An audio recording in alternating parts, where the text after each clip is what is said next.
Au nom du Père et du Fils et du Saint-Esprit. Amen. La grâce de Jésus notre Seigneur, l'amour de Dieu le Père et la communion de l'Esprit Saint soient toujours avec vous. Et avec vous aussi. Chers fidèles, aujourd'hui nous célébrons la solennité du Sacré-Cœur de Jésus. Le cœur doux et humble, le cœur miséricordieux, le cœur compatissant de Jésus. Voilà pourquoi il nous invite à prendre sur lui notre joug, notre fardeau. Et comme ça, nous apprendrons à être humbles, à être doux dans notre vie de tous les jours. Or, ce n'est pas cela que nous sommes dans la plupart du temps. Nous allons demander pardon et sincèrement au Seigneur pour qu'il nous pardonne. Qu'il pardonne nos limites, qu'il pardonne nos péchés, qu'il pardonne notre haine. Et alors seulement nous pourrons nous présenter dignes et humbles pour présenter cette Eucharistie. Par la même occasion, nous allons nous mettre en prière avec la famille de notre frère Léonard Itumadi et Mama Rose Kamweka. Et cette famille rend grâce à Dieu pour une année de plus que le Seigneur accorde à leur fils aîné, René Stockman. Que le Seigneur lui donne de grandir comme lui-même en intelligence, en sagesse, en bonté, en santé de fer et en grâce. Nous allons prier le Seigneur pour que cet enfant grandisse comme lui et qu'il ne se dévie pas de la foi, lui communiquée par sa famille, par ses parents. En ces moments, demandons sincèrement pardon au Seigneur.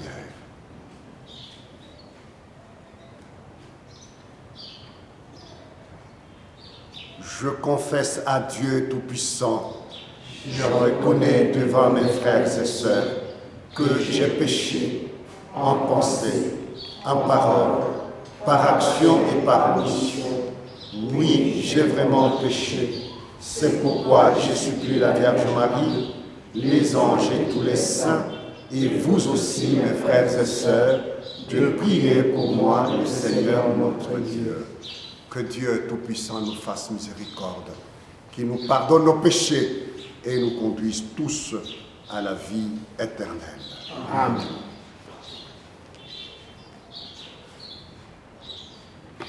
Prions le Seigneur.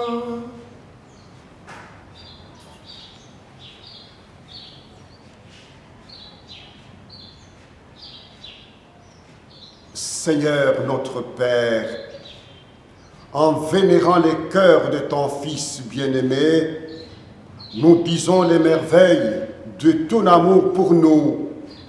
Fais que nous recevions de cette source divine une grâce plus abondante.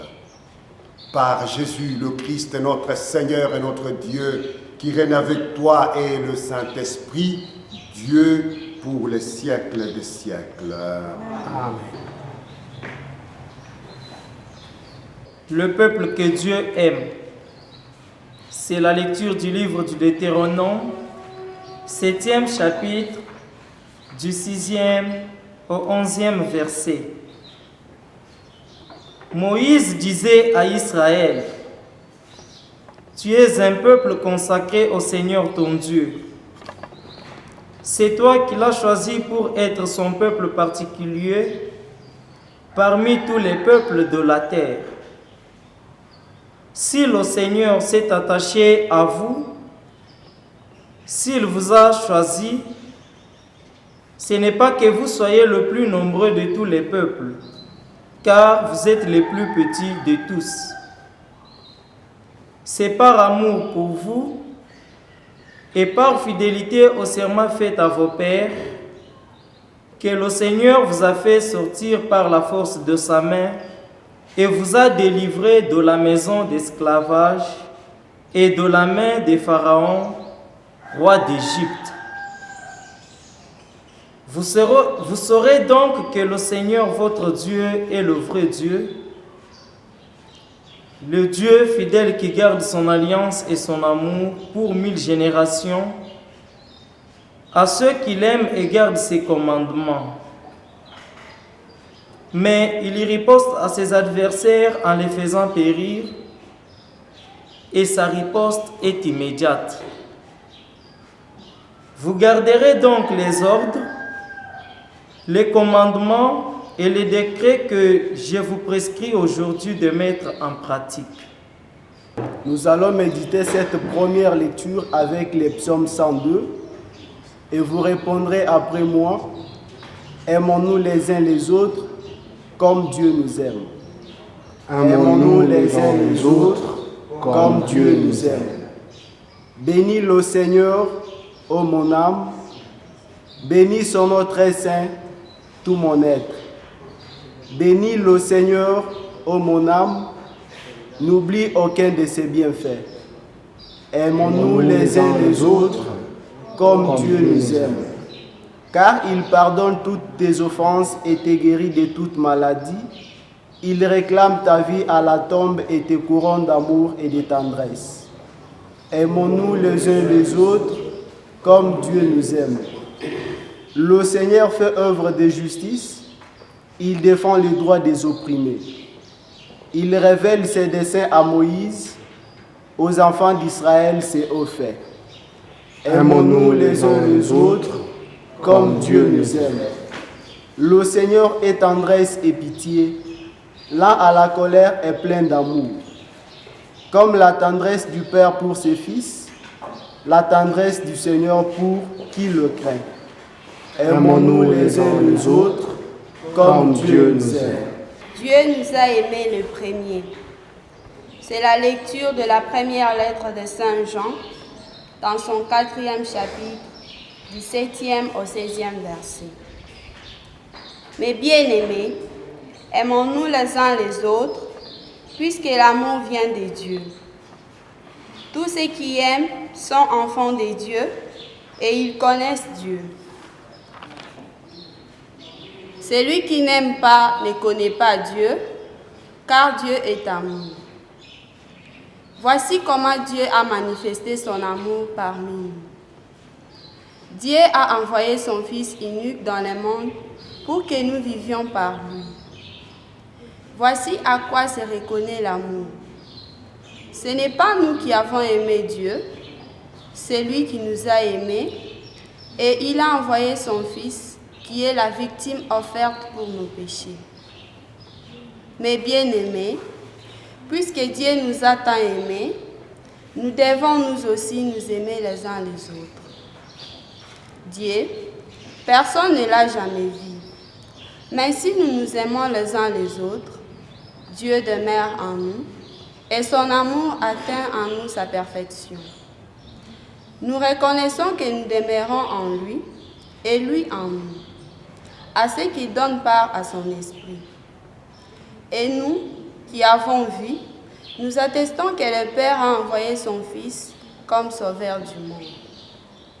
C'est lui qui proclame que Jésus est le Fils de Dieu. Dieu demeure en lui et lui en Dieu. Et nous avons reconnu et nous avons cru que l'amour de Dieu est parmi nous. Dieu est amour. Celui qui demeure dans l'amour demeure en Dieu et Dieu en lui. Celui qui demeure dans l'amour demeure en Dieu et Dieu en lui. Alléluia, alléluia. Alléluia, alléluia. Seigneur Jésus, doux et humble de cœur, en toi la grâce et la miséricorde, près de toi le repos. Alléluia. Alléluia. Nous entendrons l'évangile selon le témoignage de Saint Matthieu, chapitre 11, versets 25 à 30. Restez debout pour l'écouter. Le Seigneur soit avec vous. Proclamation de l'évangile de Jésus-Christ selon saint Matthieu. Gloire à toi, Seigneur. En ces temps-là, Jésus prit la parole. Père, Seigneur du ciel et de la terre, je proclame ta louange, ce que tu as caché aux sages et aux savants, tu l'as révélé aux petits. Oui, Père, tu l'as voulu ainsi dans ta bonté. Tout m'a été confié par mon Père. Personne ne connaît le Fils, sinon le Père. Et personne ne connaît le Père, sinon le Fils, et celui à qui le Fils veut le révéler. Venez à moi, vous tous qui peinez sous le poids du fardeau, et moi, je vous procurerai le repos. Prenez sur vous mon joug, devenez mes disciples, car je suis doux et humble de cœur, et vous trouverez le repos. Oui, mon joug est facile à porter et mon fardeau léger. Acclamons cette parole de Dieu. Louange à toi, Seigneur Jésus. Aujourd'hui, l'Église célèbre la solennité du Sacré-Cœur de Jésus. Et tout de suite, je voudrais dire aux jeunes qui prononcent toujours mal Sacré-Cœur. Non, ce n'est pas Sacré-Cœur, mais c'est Sacré-Cœur de Jésus. Dans la première lecture, tirée du livre du Deutéronome, Moïse rappelle au peuple d'Israël qu'il est un peuple consacré au Seigneur Dieu. C'est Dieu qui l'a choisi. Dès lors, ce peuple est devenu son domaine particulier, un domaine particulier de Dieu. Tout ce que Dieu a fait pour ce peuple, c'est par amour pour lui. Par conséquent, Dieu protège ce peuple au point qu'il riposte à ses ennemis en les faisant périr immédiatement. Rappelez-vous ce qui est arrivé avec les chars et les chevaux des Égyptiens à travers la mer Rouge. En revanche, ce peuple doit garder les commandements, les décrets et les ordonnances de Dieu.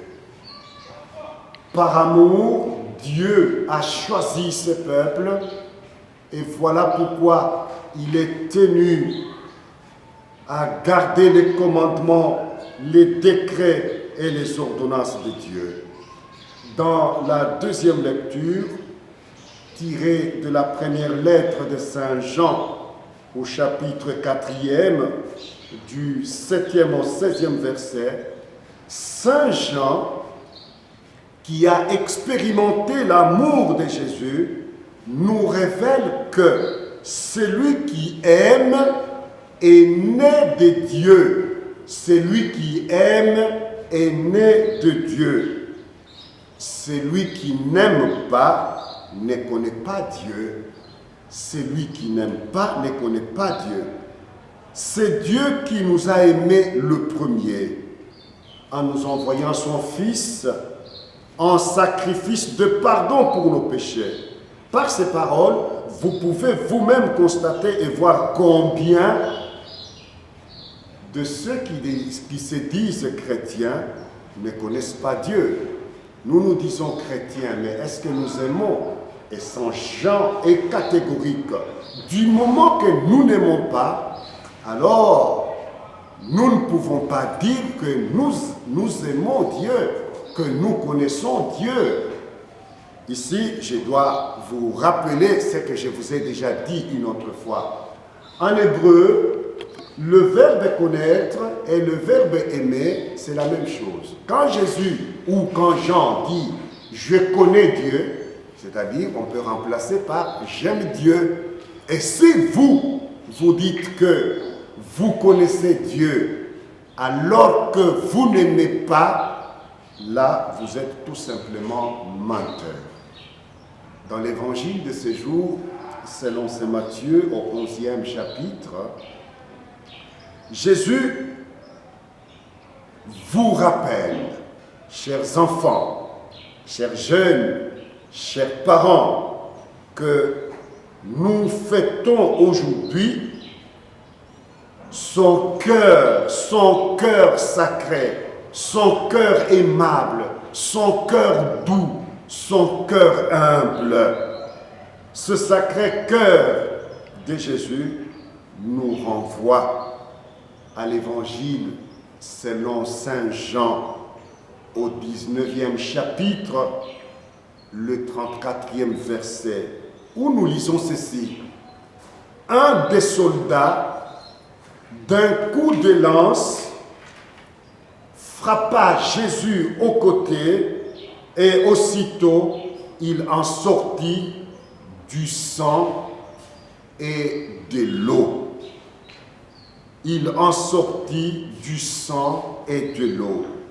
Chers fidèles, le sang qui est sorti du côté de Jésus, donc de son cœur, nous rappelle le sang de l'agneau, lequel sang a été aspergé sur les maisons des enfants d'Israël en Égypte lors du passage des dieux, lorsque Dieu a frappé les aînés d'Égypte.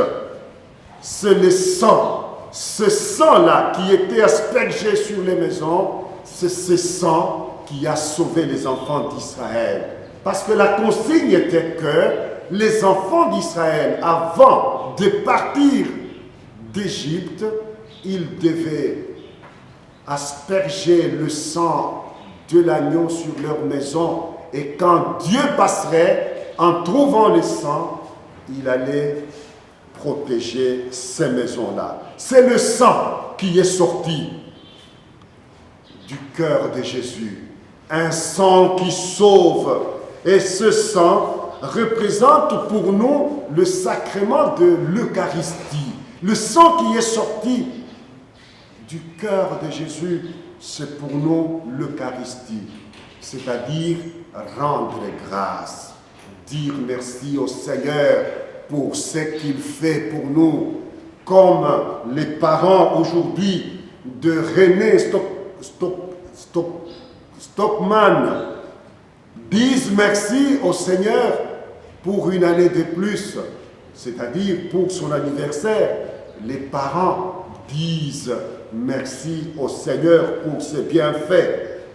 Voilà pourquoi Jésus lui-même va rendre grâce à Dieu pour avoir fait comprendre son amour aux tout petits, aux pauvres et aux malheureux.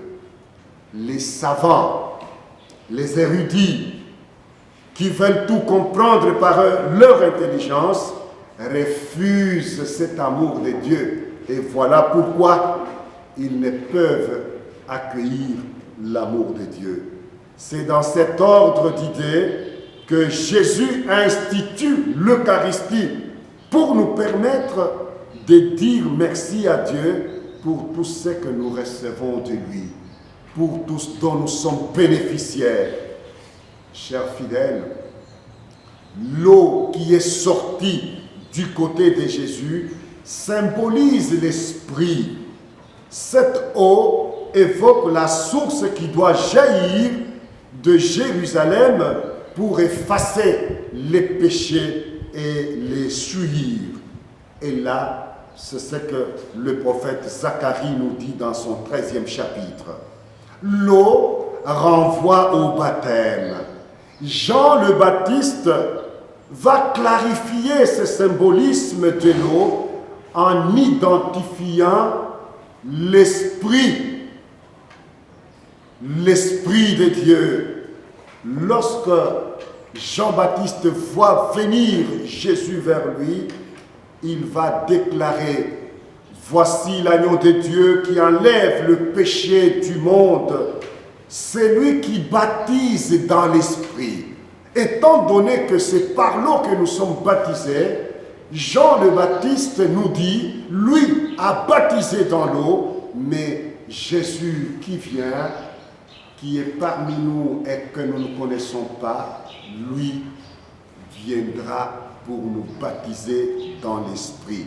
Voilà pourquoi je disais que l'Esprit, c'est le symbole de cette eau qui sort, le symbole de cette eau qui sort du cœur de Jésus. Chers fidèles, chers enfants, dites Amen. Amen. Le centurion qui a percé le cœur de Jésus n'avait pas seulement l'intention de vérifier la mort de Jésus, parce que vous savez qu'il fallait qu'on brise les jambes aux condamnés. Mais ce jour-là, à cette heure-là, Jésus était déjà mort. C'est pourquoi le centurion ou le soldat qui est passé, qui a transpercé le côté de Jésus, l'ayant trouvé déjà mort, il ne pouvait plus lui briser les jambes, alors il a transpercé son cœur. Ce n'était pas seulement pour vérifier s'il était mort, mais il a accompli un acte prophétique parce que le sang et l'eau expriment le don total de Jésus. Non seulement le don total, mais aussi la source de vie que ce don est devenu pour l'humanité. Ce don est devenu pour nous. C'est l'amour inconditionné de Jésus pour l'humanité. Pour toi qui m'écoutes en ces moments et pour moi-même qui vous parle, c'est cet amour inconditionné qui nous a sauvés lorsque nous étions encore païens, vous et moi. En cette solennité du Sacré-Cœur de Jésus, Jésus lui-même déclare « Prenez sur vous mon joug, devenez mes disciples, car je suis doux et humble de cœur, et vous trouverez le repos pour votre âme. » Humainement parlant, le cœur, c'est le centre de la personne. Il est le siège de l'amour. Il est le siège des intentions. Il est le siège des sentiments. Il est le siège des décisions. Jésus avait un cœur doux, compatissant, miséricordieux. Voilà pourquoi il a multiplié le pain pour les foules. Il savait ce que signifie la faim. Il a guéri les malades. Il savait ce que signifie la douleur. Il a pleuré à la mort de Lazare. Il savait ce que signifie la perte d'un être cher. Il a pardonné à ses bourreaux parce qu'il savait ce que signifie demeurer dans le péché et ce que ça entraîne comme conséquence. Nous le savons tous, dit saint Paul, le salaire du péché, c'est la mort. Jésus donne à l'égard de tout cela un commandement nouveau. Aimez-vous les uns les autres. Le Sacré-Cœur de Jésus nous apprend, vous apprend, vous en premier, à aller au-delà de vos limites et de vous aimer bien. Vous, les papas, aimez les mamans. Les époux, aimez vos épouses. Chers papas, dans cet amour,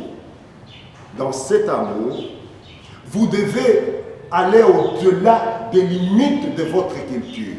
La culture du Kassai, c'est une culture qui ne voudrait pas que l'on dise tout à son épouse.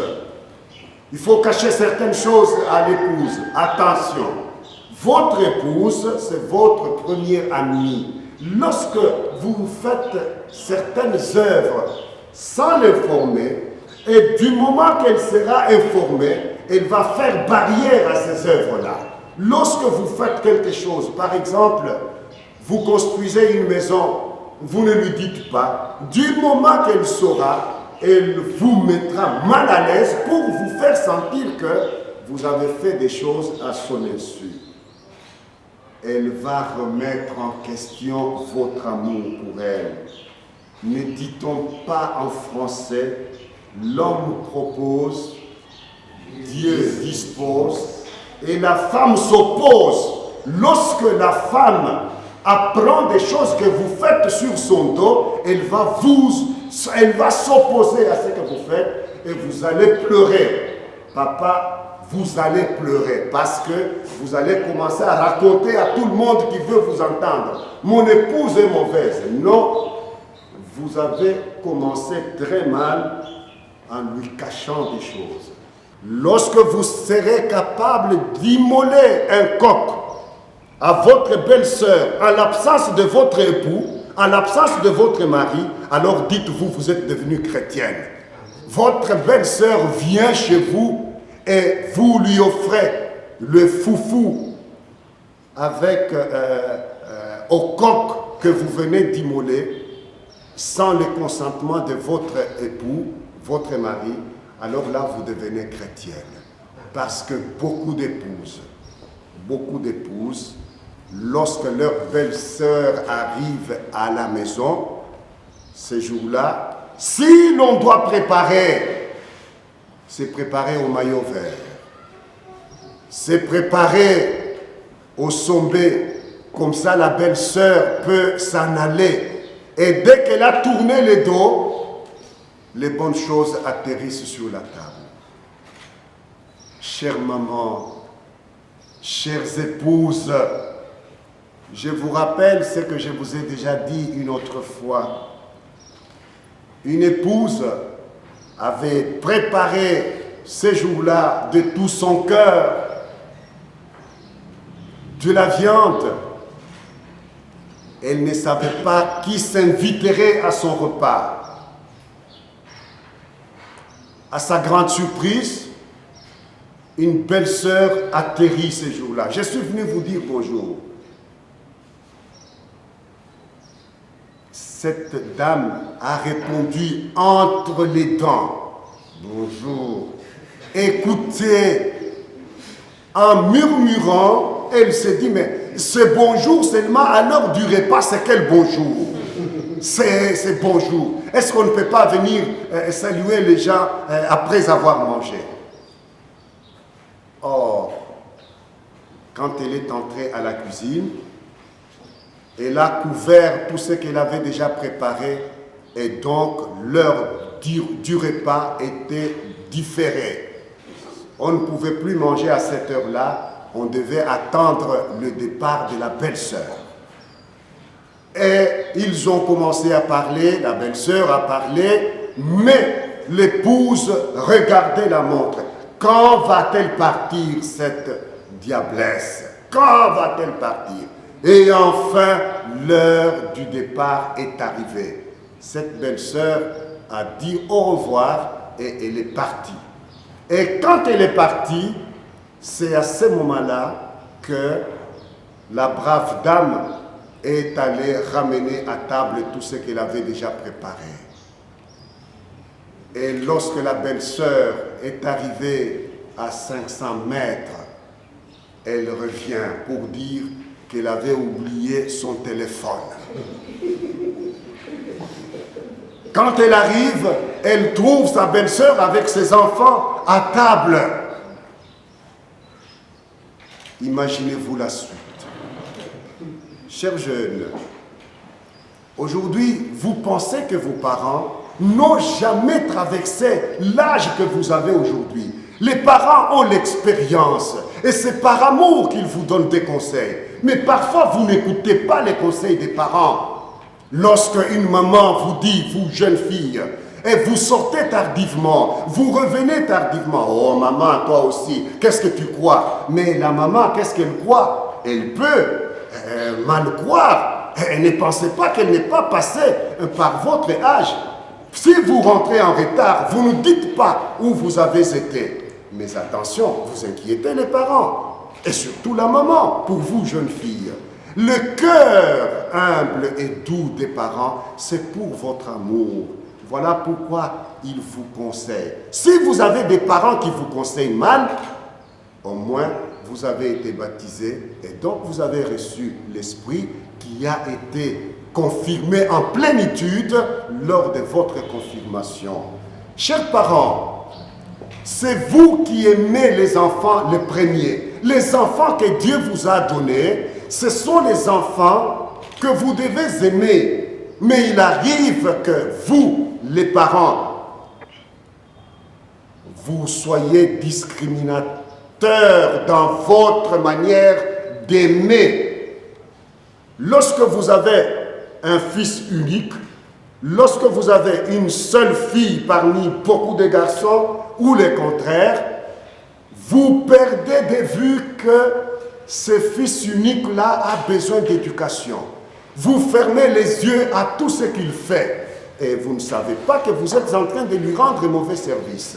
Quand vous reprochez à l'un et à celui-là vous ne dites rien, vous êtes en train de le gâter et par conséquent vous abîmez, vous gâchez sa vie. Parce que lorsque vous devez dire un mot, vous ne dites pas, cet enfant croit que c'est permis. Et quand il sera grand, il va se croire le prince du monde et la société va le fouetter. Voilà pourquoi, chers parents, vous qui avez des cadets, voilà pourquoi quand vous mettez les enfants à 50 ans, à 60 ans, vous mettez encore au monde, vous êtes malheureux vous-même parce que à ce moment-là, l'enfant que vous avez, avant d'avoir 20 ans, vous aurez déjà 80, si Dieu vous prête encore vie. À 80 ans, vous allez dire quoi? Vous êtes grand-père pour votre enfant et il va faire tout ce qu'il veut et vous allez dire que cet enfant ne me comprend pas. Non, vous avez mal choisi le moment pour lui. Dites Amen, chers parents. Amen. Le cœur humble, le cœur doux de Jésus, c'est que lorsque vous avez vos enfants, montrez-leur cet amour et préparez pour eux leur avenir. Quand vous avez 40 enfants, quand vous avez 50 enfants, vous avez l'argent pour préparer l'avenir de tous ces enfants. Ne soyez pas surpris qu'ils se marient entre eux parce qu'ils ne se connaissent pas. Voilà pourquoi aujourd'hui le cœur sacré de Jésus nous apprend à aimer ses enfants. Vous êtes toujours surpris en voyant vos enfants aller sur la rue. C'est vrai, parce que vous les avez refusés, parce que vous ne les avez pas aimés. Et quand ces enfants ne trouvent pas d'amour dans la maison, dans la famille, ils pensent aller chercher cet amour ailleurs et malheureusement sur la rue. Chers parents, le sacré cœur de Jésus doit vous toucher aujourd'hui pour comprendre que le sacré cœur là vient chez vous pour répandre en vous son amour. Aujourd'hui, en cette fête du Sacré-Cœur, revoyez votre vie. Si vous avez l'enfant de votre frère qui est sur la rue, qui est au marché, c'est le temps d'aller le rechercher. C'est le temps de lui montrer l'amour. C'est le temps de lui dire que le Sacré-Cœur de Jésus voudrait que tu prennes ton joug et que tu deviennes son disciple. Est-ce que vous êtes des disciples de Jésus, chers parents? Devenez des disciples de Jésus et vous serez des chrétiens. Alors seulement vous pourrez dire que nous connaissons Jésus. Si vous dites que vous connaissez Jésus, alors que vous n'aimez pas vos belles sœurs, vous êtes des menteuses, vous maman, vous êtes des menteurs, vous papa, du fait que vous n'aimez pas vos enfants. Que le cœur sacré de Jésus nous donne un amour inconditionné pour les autres. Je crois en un seul Dieu, le Père Tout-Puissant, Créateur du ciel et de la terre, de l'univers visible et invisible. Je crois en un seul Seigneur, Jésus-Christ, le Fils unique de Dieu, né du Père avant tous les siècles. Il est Dieu, né de Dieu, lumière, né de la lumière, vrai Dieu, né du vrai Dieu, engendré, non pas créé, de même nature que le Père, et par lui tout a été fait. pour nous les hommes et pour notre salut. Il descendit du ciel. Par l'Esprit Saint, il a pris chair de la Vierge Marie et s'est fait homme. Crucifié pour nous sous Ponce Pilate, il souffrit sa passion et fut mis au tombeau. Il ressuscita le troisième jour, conformément aux Écritures. Je crois en l'Esprit Saint, qui est Seigneur et qui donne la vie. Il procède du Père et du Fils. Avec le Père et le Fils, il reçoit même adoration et gloire. Pourquoi en ces moments nous allons prier pour notre pays, nous allons prier pour notre président, nous allons prier pour les institutions de notre pays, que ces institutions mettent en pratique les commandements, les ordonnances de Dieu, les décrets de Dieu. Alors le peuple du Congo pourra lever son front et adorer le vrai Dieu. Ensemble, prions le Seigneur. Seigneur Dieu, ceux qui se réclament, président, sénateur, député, le cœur de Jésus, cette place devant Dieu, qu'ils aient un cœur humble, que ce cœur, celui-là que nous avons transgressé sur la croix, alors c'est sous le poids de l'influence, longtemps courbé sous le poids de la misère, longtemps courbé sur le poids du désespoir. Aujourd'hui, Seigneur, le Sacré-Cœur que l'Église nous présente arrive dans nos institutions et insuffle l'esprit qui représente le vrai baptême. Seigneur, nous te prions. Seigneur, nous te prions. Nous allons prier pour les enfants et pour les jeunes. Les jeunes, ce sont ceux-là qui pensent que les parents sont contre leur succès.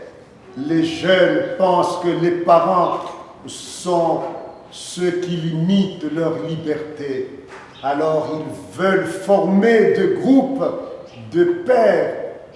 Ils veulent former des groupes de contemporains où ils ne se jugent pas, même quand ils sont dans l'erreur, en intelligence, en sagesse, en bonté et en grâce. Prions le Seigneur. Seigneur Jésus, notre Père, toi, tu avais 12 ans tu as été loué par ton Fils Jésus, parce que tu as révélé au tout petit tes éducations parents, ta éducation, tes parents qui Seigneur, tu es un bon Seigneur, que ton exemple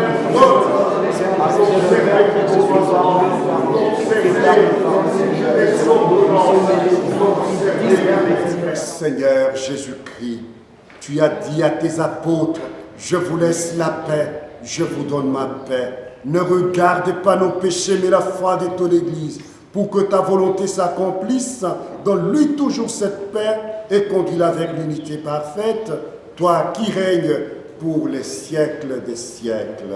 Amen. Qu'il répande sur vous sa grâce, qu'il vous instruise par sa parole de vérité. Amen. Amen.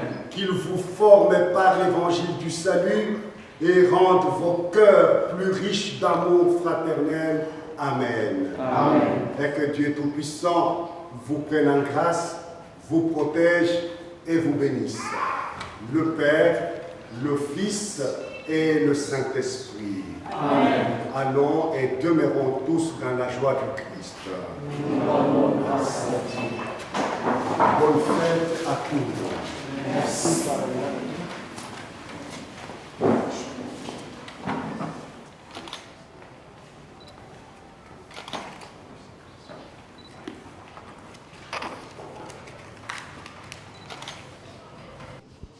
Vous savez que je dois d'abord dire merci, n'est-ce pas, aux mass médias, à notre frère Walter qui prend la charge de toutes ces messes pour les transmettre. À la paroisse universitaire, nous n'allons pas en dehors des gestes barrières. Voilà pourquoi nous ne pouvons pas faire exception. Mais parce que nous devons célébrer pour les chrétiens qui nous écoutent chez eux dans leur confinement, nous célébrons en respectant ces gestes barrières, renfermés dans notre paroisse, mais toujours pour porter nos chrétiens plus haut et plus loin. J'espère qu'ils les reçoivent avec beaucoup de joie. Pas j'espère, mais je crois. Et j'ai foi en ce que je dis parce que j'ai toujours le feedback. J'ai le feedback de ces chrétiens quand je les rencontre. Ils m'écrivent, ils me disent qu'ils ont suivi la messe. Ils me disent même certaines paroles qu'ils ont entendues et retenues. Et je pense qu'ils reçoivent avec joie, mais tout en regrettant un peu parce qu'ils ne peuvent pas communier. Tout en regrettant parce que la paroisse leur manque, parce que la messe en direct leur manque. Voilà leur regret.